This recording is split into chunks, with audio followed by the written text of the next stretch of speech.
It is April 2nd, and I thank you for joining us today at St. Giles in the Word, a continuing journey through the Bible together.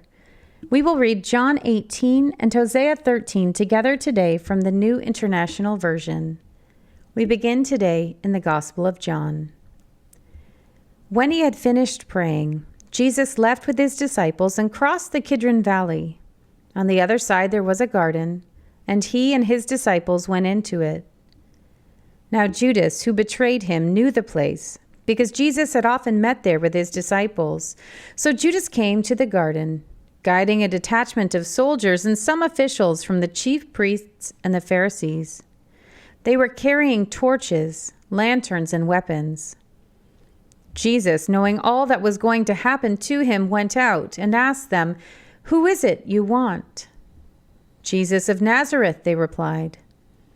"I am he," Jesus said, and Judas the traitor was standing there with him. When Jesus said, "I am he," they drew back and fell to the ground. Again he asked them, "Who is it you want?" "Jesus of Nazareth," they said. Jesus answered, "I told you that I am he. If you are looking for me, then let these men go." This happened so that the words he had spoken would be fulfilled. "I have not lost one of those you gave me." Then Simon Peter, who had a sword, drew it and struck the high priest's servant, cutting off his right ear. The servant's name was Malchus. Jesus commanded Peter, "Put your sword away. Shall I not drink the cup the Father has given me?" Then the detachment of soldiers with its commander and the Jewish officials arrested Jesus. They bound him and brought him first to Annas, who was the father-in-law of Caiaphas, the high priest that year. Caiaphas was the one who had advised the Jewish leaders that it would be good if one man died for the people. Simon Peter and another disciple were following Jesus. Because this disciple was known to the high priest, he went with Jesus into the high priest's courtyard. But Peter had to wait outside at the door. The other disciple, who was known to the high priest, came back, spoke to the servant girl on duty there, and brought Peter in. "You aren't one of this man's disciples too, are you?" she asked Peter. He replied, "I am not." It was cold, and the servants and officials stood around a fire they had made to keep warm. Peter also was standing with them, warming himself. Meanwhile, the high priest questioned Jesus about his disciples and his teaching. "I have spoken openly to the world," Jesus replied. "I always taught in synagogues or at the temple, where all the Jews come together. I said nothing in secret. Why question me? Ask those who heard me. Surely they know what I said." When Jesus said this, one of the officials nearby slapped him in the face. "Is this the way you answer the high priest?" he demanded. "If I said something wrong," Jesus replied, "testify as to what is wrong. But if I spoke the truth, why did you strike me?" Then Annas sent him bound to Caiaphas, the high priest. Meanwhile, Simon Peter was still standing there warming himself, so they asked him, "You aren't one of his disciples too, are you?" He denied it, saying, "I am not." One of the high priest's servants, a relative of the man whose ear Peter had cut off, challenged him, "Didn't I see you with him in the garden?" Again, Peter denied it, and at that moment, a rooster began to crow. Then the Jewish leaders took Jesus from Caiaphas to the palace of the Roman governor. By now, it was early morning, and to avoid ceremonial uncleanness, they did not enter the palace because they wanted to be able to eat the Passover. So Pilate came out to them and asked, "What charges are you bringing against this man?" "If he were not a criminal," they replied, "we would not have handed him over to you." Pilate said, "Take him yourselves and judge him by your own law." "But we have no right to execute anyone," they objected.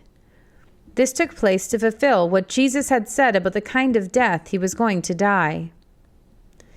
Pilate then went back inside the palace, summoned Jesus, and asked him, "Are you the king of the Jews?" "Is that your own idea?" Jesus asked. "Or did others talk to you about me?" "Am I a Jew?" Pilate replied. "Your own people and chief priests handed you over to me. What is it you have done?" Jesus said, "My kingdom is not of this world. If it were, my servants would fight to prevent my arrest by the Jewish leaders. But now my kingdom is from another place."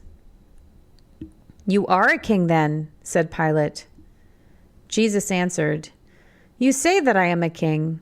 In fact, the reason I was born and came into the world is to testify to the truth. Everyone on the side of truth listens to me." "What is truth?" retorted Pilate. With this, he went out again to the Jews gathered there and said, "I find no basis for a charge against him, but it is your custom for me to release to you one prisoner at the time of the Passover. Do you want me to release the King of the Jews?" They shouted back, "No, not him! Give us Barabbas!" Now Barabbas had taken part in an uprising. We turn now to the book of Hosea. When Ephraim spoke, people trembled. He was exalted in Israel. But he became guilty of Baal worship and died.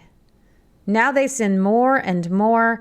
They make idols for themselves from their silver, cleverly fashioned images, all of them the work of craftsmen. It is said of these people, they offer human sacrifices. They kiss calf idols.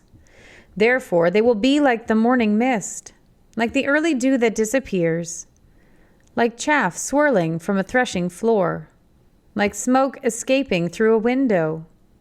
But I have been the Lord your God ever since you came out of Egypt. You shall acknowledge no God but me, no Savior except me. I cared for you in the wilderness, in the land of burning heat. When I fed them, they were satisfied. When they were satisfied, they became proud. Then they forgot me. So I will be like a lion to them, like a leopard. I will lurk by the path. Like a bear robbed of her cubs, I will attack them and rip them open. Like a lion, I will devour them.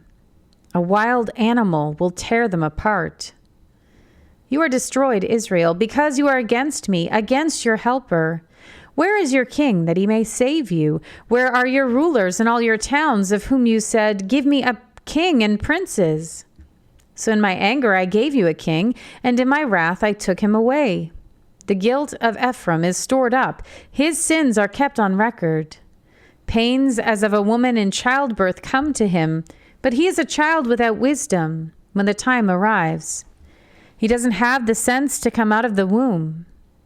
I will deliver this people from the power of the grave. I will redeem them from death. Where, O death, are your plagues? Where, O grave, is your destruction? I will have no compassion, even though he thrives among his brothers. An east wind from the Lord will come blowing in from the desert. His spring will fail, and his well dry up. His storehouse will be plundered of all its treasures. The people of Samaria must bear their guilt because they have rebelled against their God. They will fall by the sword. Their little ones will be dashed to the ground, their pregnant women ripped open. Here ends our reading for today.